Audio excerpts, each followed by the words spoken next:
¿Cómo están, estimados hermanos y amigos en Cristo? Les saluda como siempre su hermano y amigo Antonio García Hernández. En este su canal Estudiando el Verbo. En esta ocasión, como cada semana, vamos a hacer el repaso de lección. Escuela sabática para adultos, ¿verdad? Del libro de los Efesios. La lección para esta semana es la lección número 8 y es para el 19 de agosto del año 2023. Titulada Vidas moldeadas por Cristo y palabras inspiradas por el Espíritu Santo. Así que, como siempre, antes de iniciar este repaso, quiero invitarles para que me acompañen nuevamente a hacer una palabra de oración. De antemano yo oro antes de entrar a grabar este video con el propósito de presentar a nuestro Padre Eterno todas nuestras angustias, nuestros errores, pecados, cosas que manchan, ¿sí?, nuestra persona y que no deben de estar frente a nuestro Padre Eterno. Así que vamos a orar en esta hora. Bendito sea nuestro Padre que estás en los cielos. Te alabamos, te glorificamos, porque eres grande en misericordia y tardo para la ira. Y reconocemos que solamente tú mereces la plena alabanza y gloria por los siglos de los siglos. Queremos suplicarte, oh Padre, que tu Espíritu Santo nos dirija en esta hora, en este repaso. Creemos que esta lección, sin duda, se refiere más que nada al trabajo que tú estás haciendo a través de tu Espíritu, con el propósito de regenerarnos, de prepararnos para estar listos para el reino de los cielos, para estar listos también para la segunda venida de tu Hijo amado. Gracias, Padre Eterno, por escucharnos. Gracias por tu paciencia. Bendice, Padre Eterno, a toda nuestra casa, a la iglesia de este distrito, a todos los santos de este distrito, aquellos hermanos y hermanas que están enfermos, aquellos amigos que han estado estudiando con nosotros y han venido confiando cada vez más en tu palabra, Señor. Y también rogamos para que no miren a ese instrumento tuyo, sino miren a Cristo. Gracias por todo, porque en Cristo Jesús te lo suplicamos humildemente. Amén. De antemano, como siempre les digo, que este repaso de lección de ninguna manera sustituye al repaso de lección oficial de la Iglesia Adventista del Séptimo Día. Es un material complementario para que cada uno de ustedes se llene de la palabra de Dios y tenga un poquito más amplio el panorama acerca de cada tema que la Iglesia ha preparado, y sin duda una bendición para todos nosotros. Vamos a iniciar entonces: vidas moldeadas por Cristo y palabras inspiradas por el Espíritu. De entrada vemos aquí en este título de esta lección dos temas principales: cómo Cristo nos regenera, nos restaura, ¿sí?, a través de su palabra, a través de su Espíritu Santo, ¿verdad? Y también vemos la otra parte, que es palabras inspiradas por el Espíritu, ¿verdad? Sin duda, toda palabra que sale de la boca de Dios y que ha sido dada fue dada a algunos hombres, ¿sí?, con el propósito de que ellos fueran mensajeros, que fueran profetas de Dios, y de esa manera Dios se comunica con sus seres creados. Así que vamos a iniciar con el versículo o el texto clave de esta lección, que se encuentra en el libro de Efesios, capítulo 4, versículos 22 al 24. Tomen sus Biblias, tomen la palabra de Dios, el libro de libros. ¿Qué dice la palabra de Dios? ¿Cómo está escrito? En cuanto a su pasada manera de vivir, noten lo que dice el apóstol Pablo enseguida: despójense de su vieja naturaleza. ¿Cuál es esa vieja naturaleza? ¿Verdad? Sería nuestra pregunta ahí. La cual está corrompida por los deseos engañosos. Renuévense en el espíritu de su mente y revístanse de la nueva naturaleza creada en conformidad con Dios en la justicia y la santidad de la verdad. Hay varias preguntas en este texto clave, ¿verdad? Sin duda, como ya hemos venido diciendo, el apóstol Pablo, ¿sí?, a pesar de que muchos cristianos tienen buenas intenciones, ¿sí?, tienen o decidieron formar parte de la familia cristiana, no es suficiente necesitamos nosotros despojarnos de ese viejo hombre que teníamos antes de conocer a Cristo, ¿verdad? Viciado, dice el apóstol Pablo, por deseos engañosos. ¿Sí? ¿Qué significa esto? Que nuestra mente, ¿sí? Todavía quizás estén algunos deseos engañosos que nos están apartando de Dios. Sin embargo, el apóstol Pablo nos exhorta para que nos despojemos de todo eso. Y luego remata diciendo, y vístanse del nuevo hombre. Cuando nos bautizamos y salimos del agua, simbólicamente el hombre viejo, el hombre del pasado, con todos esos defectos, esas inclinaciones hacia el mal, y surge del agua un nuevo ser, un nuevo hombre, creado para ser semejante a Dios en justicia y santidad de la verdad. ¿Verdad? Ahora, aquí ya hemos explicado esto. Si bien ahora por medio del bautismo, por medio de aceptar a Cristo como Salvador, Dios, por medio de su Espíritu, ¿sí? hace un trabajo y trata de renovarnos, ¿sí? a la imagen y semejanza de Dios en justicia y santidad. ¿Sí? Nuestra naturaleza pecaminosa sigue ahí. Bueno, la diferencia, y es una diferencia muy grande, ¿verdad? Ya hemos dicho que ahora estamos amistados con Dios, ¿verdad? Y eso nos ayuda, ¿sí? a ir perfeccionando nuestro carácter, ser nuevos hombres. Si antes mentíamos, ya no lo hacemos. Si antes éramos de los que se tomaban unas copas, ahora ya no lo somos. Si antes éramos ladrones, ahora ya no lo somos. Si antes éramos engañadores, ahora ya no lo somos. Debemos tener un carácter semejante a Dios en justicia y santidad de la verdad, ¿verdad? Vamos a la parte 1 ya de la lección, a la visión general de la lección, donde está la introducción. Y miren lo que dice esta introducción, ¿verdad? Este repaso, ahora quiero aclararles, ¿verdad? No se los había dicho. Es un repaso para maestros, para cada maestro, sí, para cada líder de grupo pequeño, ¿verdad? Pero también para aquellos miembros de iglesia que no están al frente de un grupo pequeño y que han entendido y han comprendido claramente lo que Dios quiere para sus vidas. Habiendo explicado a los efesios cómo existe una comunidad cristiana madura y vive en el Espíritu Santo y en Cristo, Pablo ejemplifica esta existencia en términos prácticos. Él usa una metáfora, llaman también el tropo universal,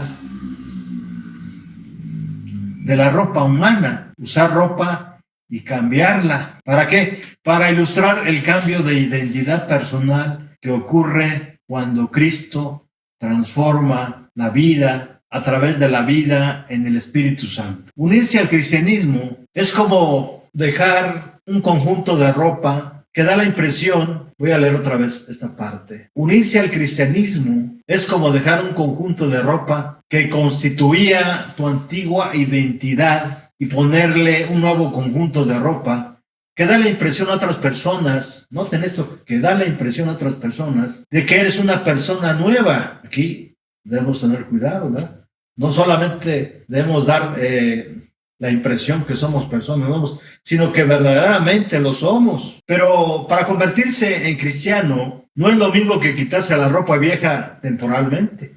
A esto me refería. Solo por la noche, solo para usarla nuevamente por la mañana o los sábados. Cuando Pablo se refirió a quitarse la ropa, se refería a quitársela y tirarla para siempre, ¿verdad? ¿Qué significa esto? ¿Verdad? Significa que por lo tanto nos quedamos, abandonamos o tiramos como una pérdida, es decir, consideramos esa ropa vieja como una pérdida. Leemos en Filipenses 3, 7 y 8.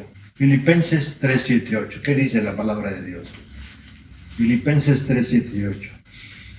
Por el don de la gracia de Dios que me ha sido dada conforme a su gran poder, yo fui designado ministro de este evangelio. Yo que soy menor que el más pequeño de todos los santos, he recibido el privilegio de anunciar entre los no judíos el evangelio de las insondables riquezas de Cristo. ¿Quién era Pablo? Pablo era un perseguidor. Pablo era un perseguidor, pero ahora, al conocer a Cristo, inclusive antes de de conocer a Cristo, se llamaba Saulo. Después que conoció a Cristo, ya no era Saulo, sino Pablo. Vamos a ver qué dice Filipenses 3, 7 y 8. Pero todo lo que para mí era ganancia, lo he estimado como pérdida por amor a Cristo. Para los hombres del mundo, hay cosas que para ellos es lo máximo. Inclusive, en la mañana estaba oyendo el comentario de un youtuber o de una entrevista que le hicieron a una mujer, una política, a una mujer que tiene un cargo en el Senado de nuestro país. Y la que la estaba entrevistando decía: eres una mujer exitosa. La entrevistadora, por el simple hecho de que esta mujer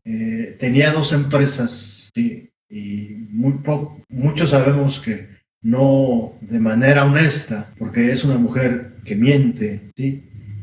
Para ella dice: eres una mujer exitosa. Pero para Pablo, todo eso, ¿qué representaba? Todo lo que él tenía antes, su puesto dentro del Sanedrín, su personalidad, su clase social, para este momento ella la consideraba como pérdida. ¿Por amor a quién? A Cristo. Versículo 8. Así, ¿verdad? Incluso estimo todo como pérdida por la excelencia del conocimiento de Cristo Jesús, mi Señor. Por su amor lo he perdido todo y lo veo como basura para ganar a Cristo. ¿Quién era Pablo? ¿Quién era Saulo? Un hombre que perseguía la iglesia, un hombre de clase social, un hombre que tenía cierto prestigio, un hombre doctor de la ley. Y todo eso lo consideraba él como basura. Había sido regenerado, cambiado, restaurado por Cristo. A estas cosas se les denomina inútiles y que son del mundo gentil y que incluyen la cosmovisión pecaminosa y el estilo de vida del reino de este mundo. En su lugar, recibimos una identidad, una nueva ciudadanía y una nueva identificación que es el pasaporte al reino de Dios. Sin embargo, la nueva identificación es más que un simple certificado en papel. El nuevo ID significa una transformación genuina de la cosmovisión, el estilo de vida, el carácter y las relaciones de una persona con los otros miembros de la iglesia y los miembros de la humanidad. Esa nueva vida, sin embargo, no es un proyecto regenerativo basado en alguna filosofía e ideología humana. Vamos a leer Juan 1:12 y 13. Juan 1:12 y 13. Evangelio de Juan 1:12 y 13. Pero a todos los que le recibieron, a los que creen en su nombre, les dio potestad de ser hechos hijos de Dios, los cuales no son engendrados de sangre ni de voluntad de carne, ni de voluntad de varón, sino de Dios.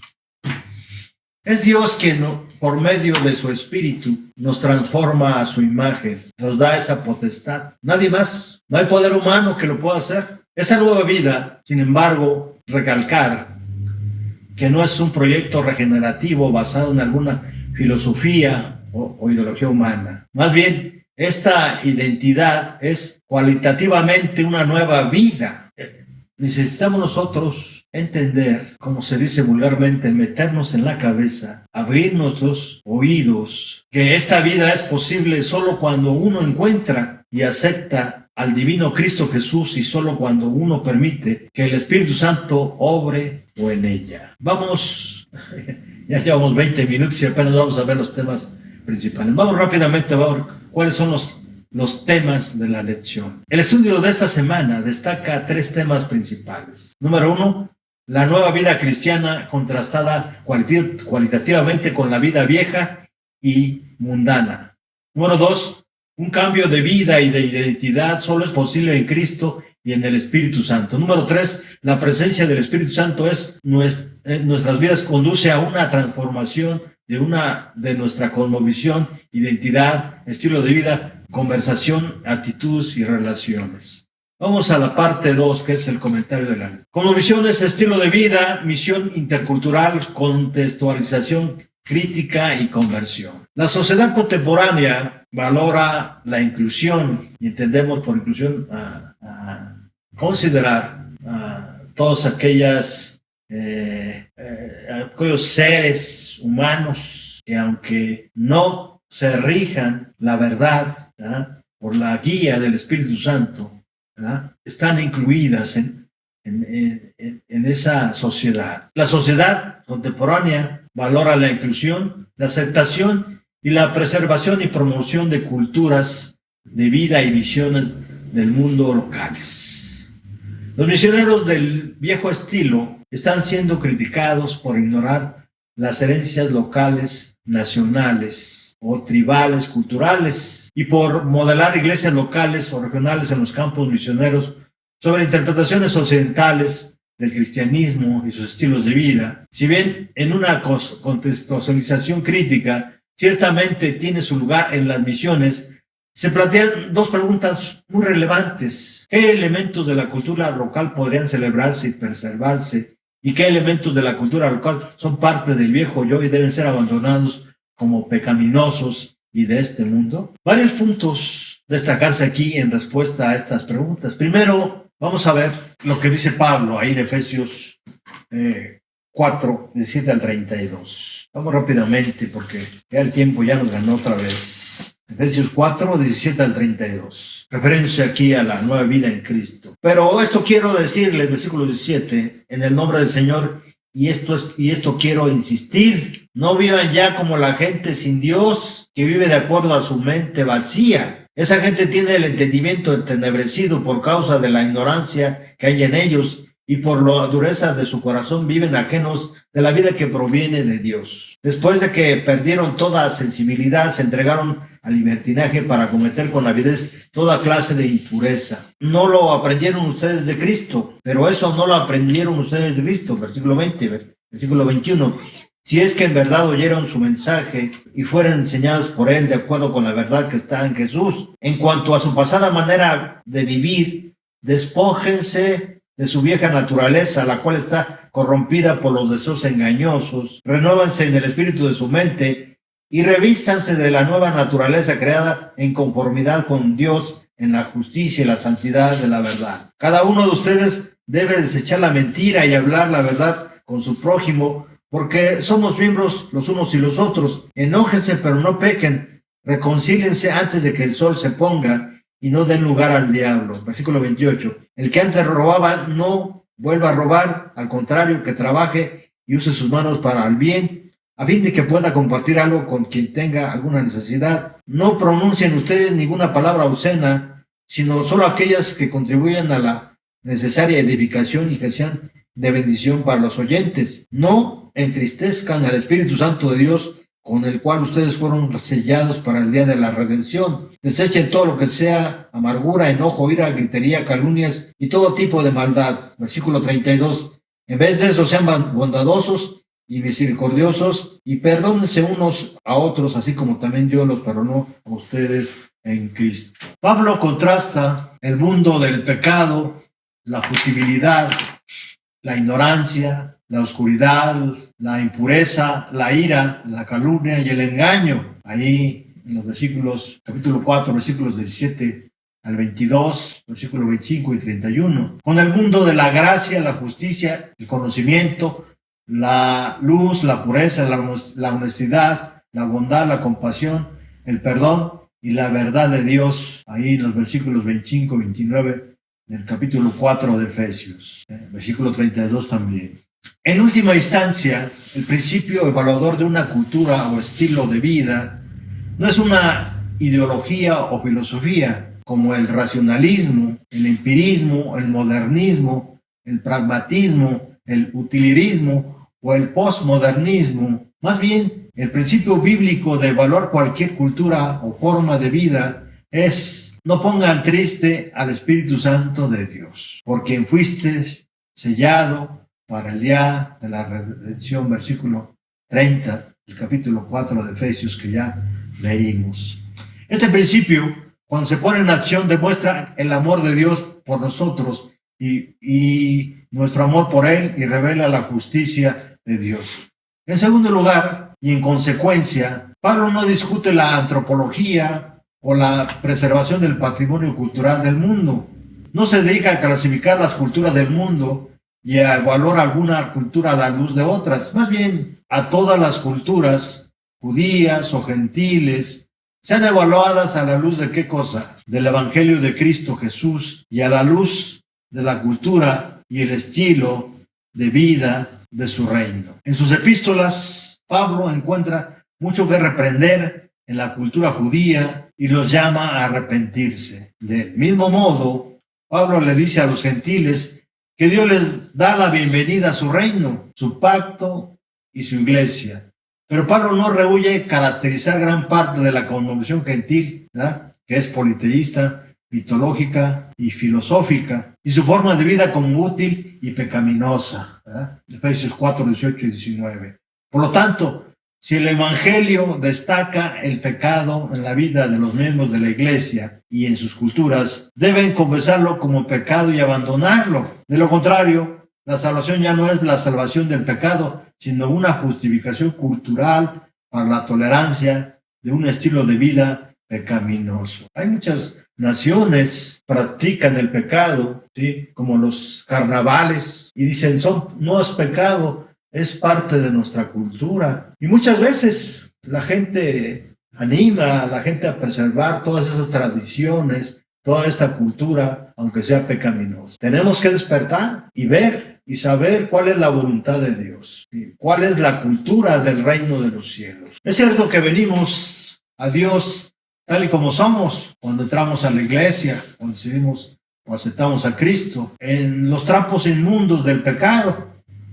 Pero no venimos a Él para permanecer en esos harapos. Más bien, venimos a Dios para quitarnos esos trapos de inmundicia, para ser lavados y caminar hacia la novedad de vida. Veamos Romanos 6:4. ¿Qué dice el apóstol Pablo ahí?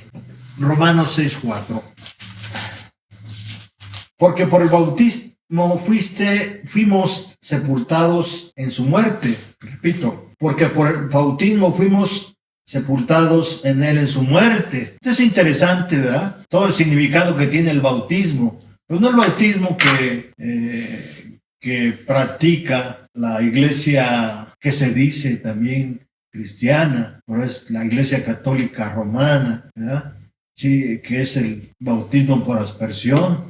No, el bautismo bíblico, que es por inmersión, donde el ser humano se sumerge o es sumergido, simbólicamente muere, y cuando sale limpio, sale a nueva vida o a novedad de vida, ¿verdad? Pues el apóstol Pablo dice ahí en Romanos 6:4, porque por el bautismo fuimos sepultados con él en su muerte, para que así como Cristo resucitó de los muertos por la gloria del Padre, así también nosotros vivamos una vida nueva. Sin este entendimiento, el cristianismo perderá su poder y mensaje de salvación. El cristianismo no es una religión de afirmar a la humanidad en sus caminos pecaminosos. Más bien, el mensaje bíblico desafía a todas las naciones, tribus, lenguas y culturas a evaluarse a sí mismas a la luz de las Escrituras y aceptar el lavado y la obra del Espíritu Santo de Dios para regenerarnos. En el Evangelio de Pablo no podemos darnos el lujo de proteger un aspecto pecaminoso de nuestras vidas, disculpándolo sobre la base de que es parte de nuestra herencia cultural o cosmovisión, como ya advertimos. Hay muchas costumbres y tradiciones y debemos evaluarlas a la luz de la Biblia, a la ley y al testimonio. Si no hacemos conforme a esto, es porque no nos ha amanecido, dice el profeta Isaías en el capítulo 9. De hecho, todo lo que es pecaminoso es eventualmente autodestructivo. El pecado destruye culturas y naciones en lugar de sostenerlas, edificarlos. Y la historia misma es testigo de eso. ¿Cuántas culturas, como la azteca, la maya, la olmeca, la zapoteca, aquí en nuestro México, la tarasca, han desaparecido? Y aunque ahora se le da mucha énfasis a los pueblos originarios y se pide que se les devuelva su patrimonio, su herencia, y se les considere más y se les quiere hacer justicia, esos pueblos originarios insisten en conservar su cultura, aunque no esté conforme a la voluntad de Dios. Pero como ya dijimos, todo lo que es pecaminoso es eventualmente autodestructivo. El pecado destruye culturas y naciones en lugar de sostenerlas o edificarlas. Eso es una ley predicha, ¿verdad? Tercero, Dios celebra la diversidad y las expresiones culturales en armonía con el Evangelio, ¿sí? Aquí ya, en este punto, ya llegamos a un límite, a un extremo, ¿verdad? Porque no solamente se pretende aceptar la diversidad de pensamiento, sino ahora la diversidad de género, donde se incluye no solamente al hombre y a la mujer, sino también a quién, a otros grupos que pretenden imponer sus costumbres, sus hábitos, y que todo eso que quieren imponer, ¿sí?, sin duda nos va a llevar a la autodestrucción. Dios celebra la diversidad, ¿verdad?, pero de pensamiento, de diversidad de género, porque la diversidad de pensamiento y las expresiones culturales, si están en armonía con el Evangelio, son aceptadas por Dios, de otra manera no. Por esta razón, el Evangelio no exige la completa uniformación de todas las culturas. Cuando una cultura se basa en los valores y el estilo de vida de Cristo, solo prosperará y se enriquecerá. Solo prosperará y se enriquecerá. Es decir, hay una garantía de desarrollo. En un artículo de 1992, el Ministerio World Chance, quien estuvo viviendo de 1931 al 2014, y que fue un célebre misiólogo adventista del séptimo día, propuso 3 principios rectores de contextualización para el enfoque adventista del séptimo día para la misión intercultural. El misionero transcultural debe entender correctamente las historias y enseñanzas bíblicas en su contexto original. Segundo, el misionero transcultural debe distinguir con precisión entre las enseñanzas bíblicas universales y sus principios y sus propios valores y experiencia cultural, aunque estas costumbres deben ser o pueden ser contextualizadas, los principios bíblicos como el sábado no pueden ser comprometidos. Es interesante esa parte, ¿verdad? Pero ahorita me acordé de un video que vimos en las redes sociales, donde nuestro presidente había a un festejo de los pueblos originarios, y en ese momento la gente mostró el tipo de cultura que tenía, y bailaron o danzaron algo muy extraño, llamado la danza del diablo. Se ridiculizaba, se autorridiculizaba un hombre vestido de mujer, que se ponía caderas y todo eso, y mostraba todo eso al presidente y a los invitados de ese momento. Todas esas costumbres y tradiciones culturales o interculturales están comprometiendo sin duda el Evangelio. Debemos reconocer lo que está en armonía con la Biblia. Tercero, el misionero transcultural debe desarrollar un interés genuino y profundo y una comprensión de la cultura de las personas a las que sirve. Cuando se toman en consideración todos estos elementos, el principio de contextualización final es que, al tiempo que demuestran sensibilidad a varios elementos de la cultura local, los misioneros deben permitir que los absolutos bíblicos determinen las nuevas enseñanzas y prácticas de los conversos. Chance compartió una nota de advertencia a los líderes de la misión adventista del séptimo día y el evangelismo. Las iglesias cristianas se sienten tentadas a perder el dominio de la doctrina pura y la ética objetiva cuando aceptan acríticamente que la palabra está siempre en todos los lugares, cultural e históricamente relacionada. El proceso de contextualización definitivamente plantea algunos problemas. Adaptar las enseñanzas bíblicas a las culturas del mundo pondrá al comunicador en contacto con los elementos que son falsos, malvados e incluso demoníacos, lo que mencionábamos acerca de esa danza. El triste resultado de ir demasiado lejos en un sincretismo dañino que obliga a los elementos religiosos opuestos a coexistir, ¿verdad?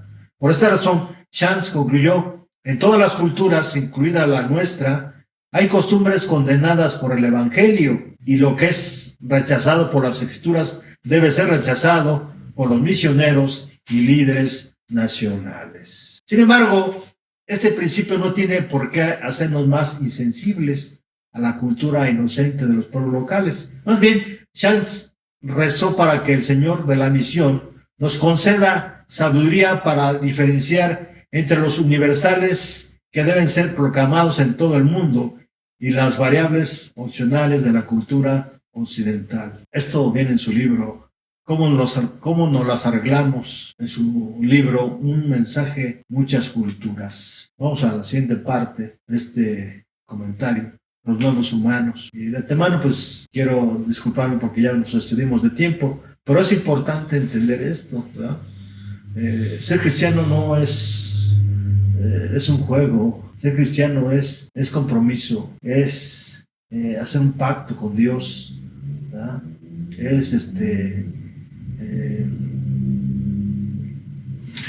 adaptarnos a las formas, a la ley de Dios, ¿verdad? A lo largo de la historia, los partidarios de filosofías, ideologías y poderes reclaman o han reclamado la capacidad de cambiar radicalmente a la humanidad. Un ejemplo de tal ideología es el marxismo, especialmente tal como se promueve en la Unión Soviética. ¿Sí? No quiero parecer que estoy en contra de esta nación.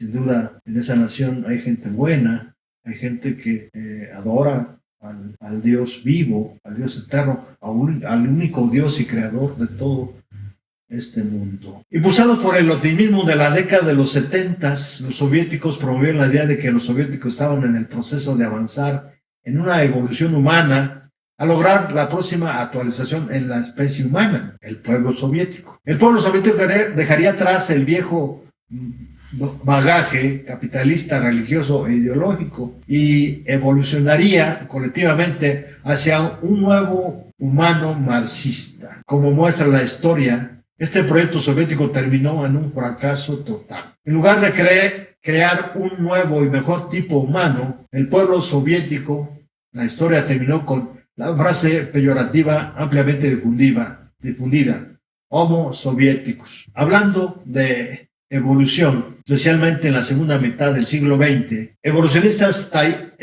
teístas como Pierre Teilhard de Chardin promovieron la idea del surgimiento del nuevo humano, el humano espiritual. Si bien Teilhard de Chardin creía que los humanos todavía están involucrados en el proceso de evolución de la forma animal, imaginó un momento omega en el futuro cuando los humanos dejarían atrás su antigua herencia de comportamiento y depredador y evolucionarían hacia nuevos humanos caracterizados por la conciencia global y el amor universal. Estos son solo dos ejemplos de ideologías o filosofías que se esfuerzan por cambiar drásticamente a los humanos pecadores en nuevos humanos. Aunque estas filosofías parecen radicales, de hecho, la mayoría de las filosofías y ciencias operan bajo la suposición de que tienen el poder de transformar a la humanidad y a la sociedad humana. Esta suposición revela al menos dos observaciones importantes. Por un lado, todos estos movimientos resaltan el deseo humano profundamente arraigado por el nuevo ser humano, con toda la profunda renovación que encarna ese ideal. Por otro lado, todas estas filosofías han terminado en fracaso, incluso mostraron lo que parecía un éxito. La última demostración de este fenómeno es el surgimiento del postmodernismo, con su crítica del modernismo, que el mundo confiaba completamente en él como capaz de entregar la verdad sobre nuestro origen, desarrollo y destino de la humanidad y del universo entero. Mientras que el postmodernismo estaba tratando de crear un nuevo hombre, ya se estaba volviendo cada vez más claro para la gente que la filosofía no tiene la respuesta para la nueva humanidad. El fracaso de la humanidad para recrearse o reinventarse bajo la égida de la filosofía o la ciencia se deriva de su falta de modelo adecuado para la nueva humanidad y de la nueva falta de poder para moldear a la humanidad según ese modelo. El cristianismo bíblico ofrece ambos. Jesús es el modelo, yo digo amén, de la nueva humanidad. Y también es la fuente de poder para transformarnos, para renovarnos según su imagen gloriosa, ¿verdad? De acuerdo a lo que dice Juan 12 y 13. Vamos a leerlo rápidamente, ya casi terminamos. Evangelio de Juan, capítulo 1, versículos 12 y 13. Pero todos los que le recibieron, a los que creen en su nombre, les dio potestad de ser hechos hijos de Dios, los cuales no son engendrados de sangre, ni de voluntad de carne, ni de voluntad de varón, sino de Dios. Es Dios quien tiene ese propósito y tiene el poder para hacerlo. Vamos a la parte última, la parte 3, aplicación a la vida. Número 1. Invite a los miembros de clase a analizar su propia vida para ver cómo la experiencia de la novedad de vida toca todos los aspectos de su vida. Algunas personas son escépticas sobre la posibilidad de un cambio humano, aunque Pablo era consciente del poder esclavizador del pecado que nos impide ser transformados. Él es el creyente más firme en el poder del Evangelio para transformarnos de la manera más profunda. Número 3. Controlar o manejar las emociones, actitudes o comportamientos negativos se convirtió en una preocupación importante en el mundo moderno. Las personas apelan a los ejercicios especiales, programas de asesoramiento o incluso a tratamientos clínicos para recibir ayuda para lidiar con sus emociones y comportamientos. Si bien el asesoramiento y el tratamiento clínico tienen su lugar y el papel en algunos casos, ¿qué revela el estudio de Efesios y de la Biblia en general sobre el cambio de comportamiento, emociones, actitudes y estilo de vida en la vida de un cristiano? Pida a los miembros de la clase que busquen 3 principios que cambien la vida que hayan encontrado en su estudio de Efesios, que podrían ayudarse a sí mismos o a otros miembros de la iglesia o personas de la comunidad en general. Hemos llegado al final de este repaso. Generalmente utilizamos alrededor de 35 o máximo 40 minutos para el repaso de lección. De antemano ofrezco una disculpa si ya nos excedimos de tiempo, ¿sí? Pero es necesario que lo hagamos porque está justificado. Este estudio es muy profundo y requiere de mucho análisis, de paciencia, ¿sí? Y de tiempo, ¿sí? Necesitamos nosotros verdaderamente entender todo esto para iniciar nuestra transformación, ¿sí? A la semejanza de Cristo Jesús. Dios los bendiga. Hasta pronto. Les invitamos para que nos acompañen en la siguiente lección. No olviden, como siempre, darle like, ¿sí? Y les agradecemos a todos aquellos que se suscriban a nuestro canal Estudiando el Verbo. Hasta pronto.